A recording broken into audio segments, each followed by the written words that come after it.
1 second. Yeah, sure.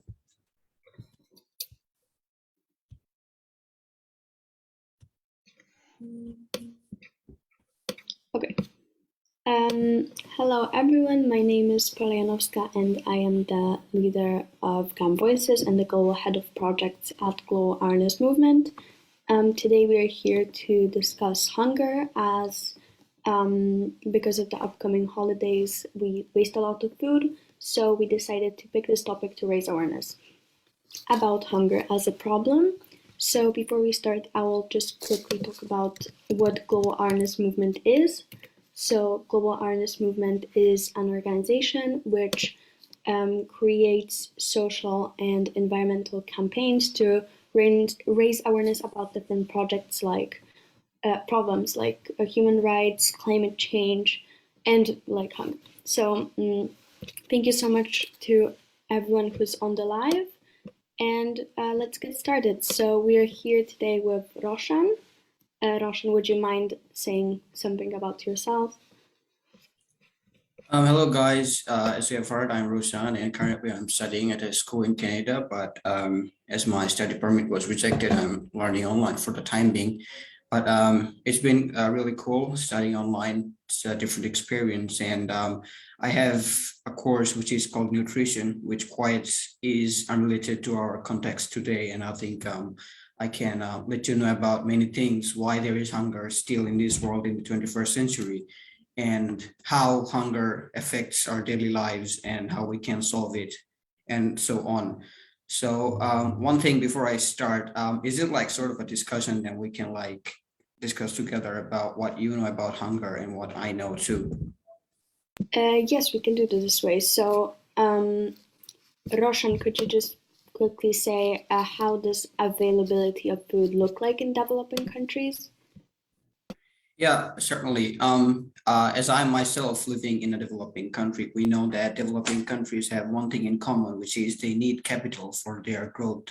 So in all sectors of the economy, the country demands capital, like, financial, and they need to like be sustainable in all sorts of economic development. You see, like when a country goes from the primary sector of economy to a secondary sector, it needs a lot of financial ability and also all the other aspects an economy should have.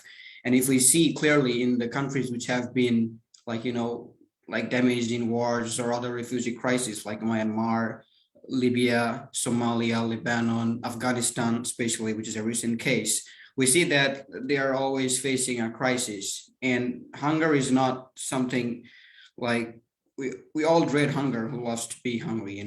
So the availability of food, which like concerns me, is all the developing countries have another thing in common, which is they invest a lot in agriculture. So after they like produce food by themselves, they may export it to some countries, but what they need to do first is to like meet the consumer demand of that country.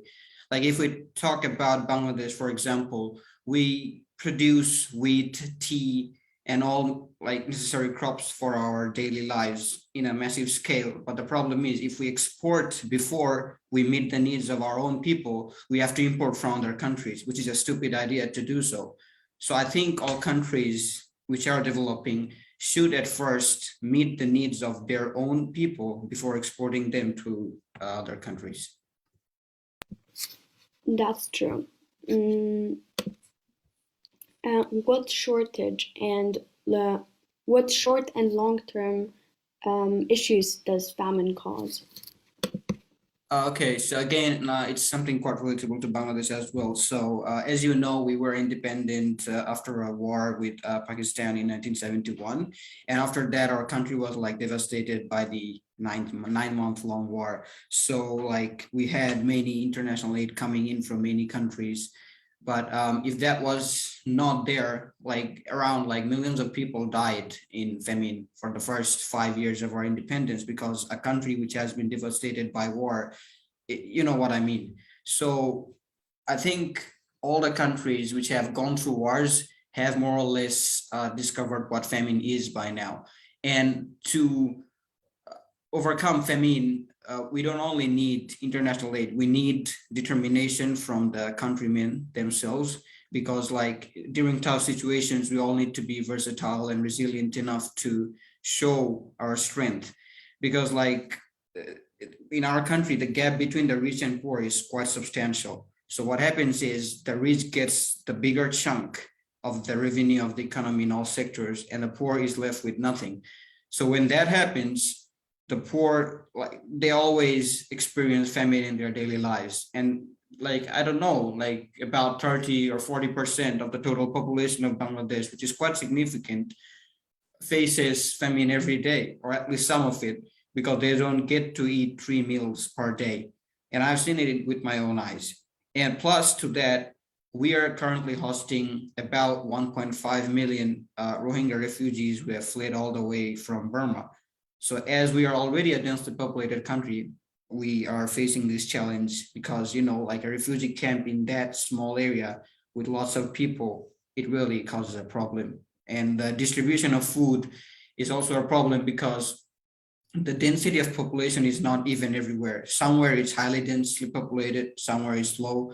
So I think the government should play a more serious role in order to distribute food evenly to the people. Yes, also because of the pandemic, a lot of students were relying on school meals as their Mhm, source of nutrition. So now that all of the schools are or were mhm, closed, that rate of people who are experiencing hunger is mhm. increasing. Um, okay, so what is being done about the problem maybe in Bangladesh? Well, currently we are not focusing on food that much. I'm not gonna lie. Our current headache is only about the refugees. So, but they also like experience this famine, which we are also undergoing through. And I consider myself lucky that I am born in a family which has at least some financial capabilities to serve 3 meals to me per day. So I don't think there are kids living in the same street which I live, a few blocks away, who don't get to eat like 3 meals per day. They pass it on through only one. And like I know them and I see how tough their life is.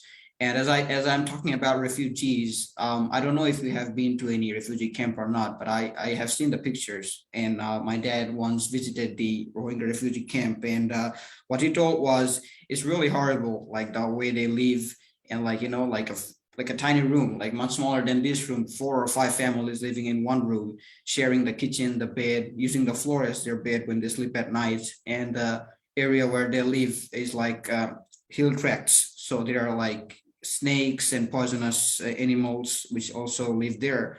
So overall, it's not a good place to live, but fate intervenes and their life is hard. But if I talk in a future prospect, like how can we solve it? As I said, distribution of food is really important. A country which relies heavily on agriculture, because Bangladesh is a heavily agricultural country.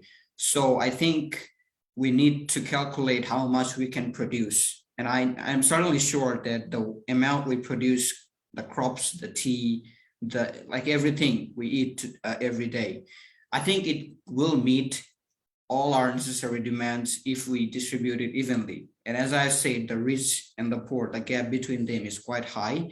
And I think that causes the problem. The rich gets the bigger chunk of the economy and the poor is left with nothing. And in the end, it's the poor who suffers the most. So I think the distribution of food is really important. Yeah, I think that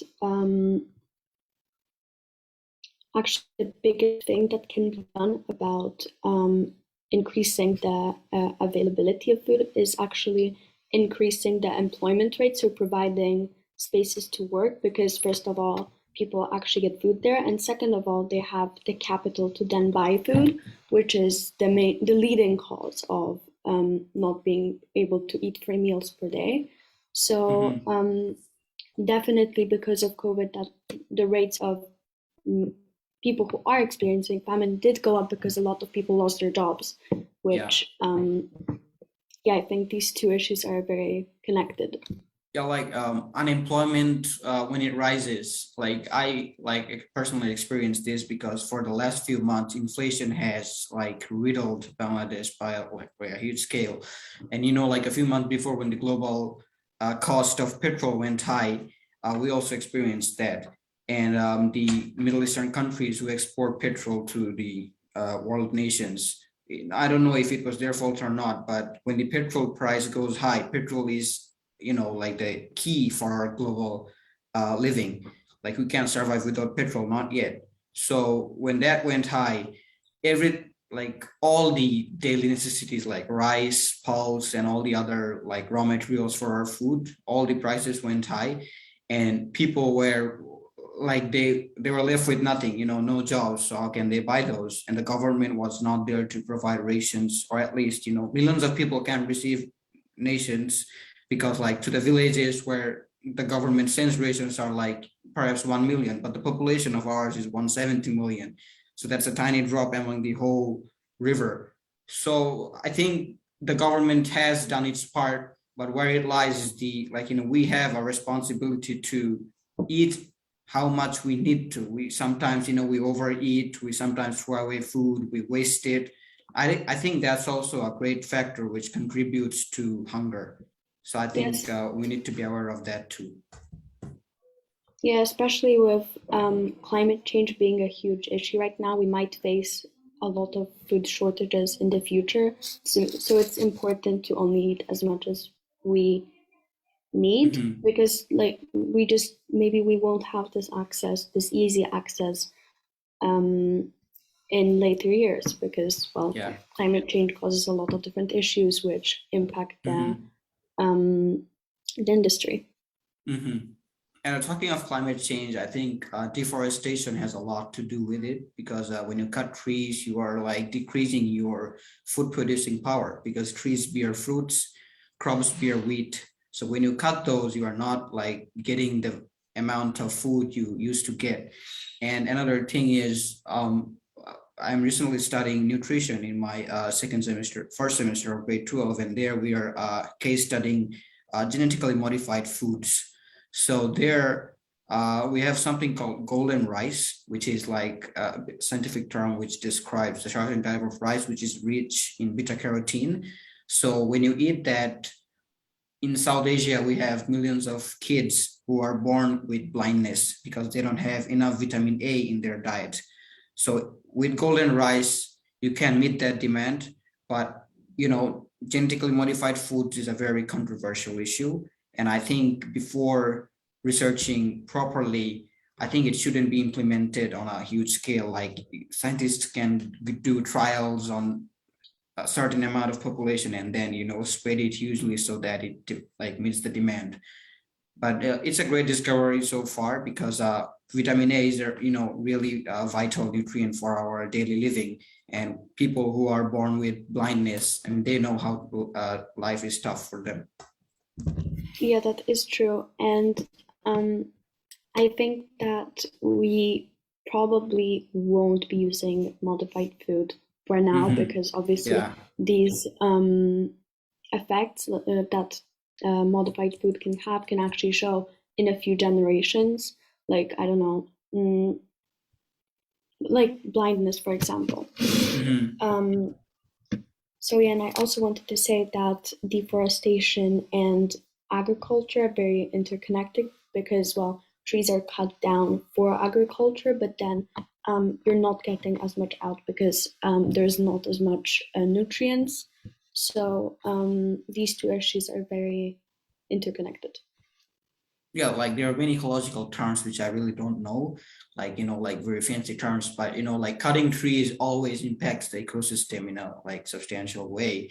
And like if you keep building apartments and cutting trees, it will only like damage the whole ecosystem of a habitat. So I think it's better to, like as I say, distribution is the main thing here. We need to distribute food, we need to distribute a population evenly everywhere so that we don't have to cut trees anymore.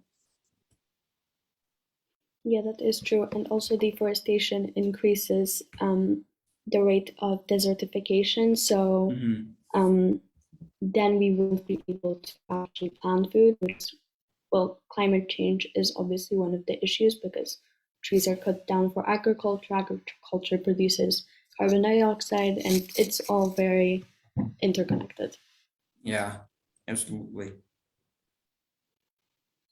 Yes, so thank you so much, Roshan, for coming here One today. thing before I And leave, oh I yeah, wanted to ask you, like, what's the food program, or how is like food supply to Poland? Like, I haven't heard about it. Like, do you import more, or do you like domestically produce food there?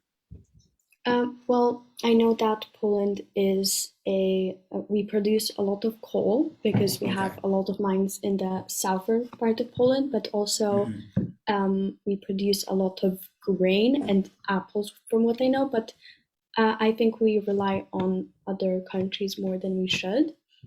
Mm, yes, so these are like the main things that we do.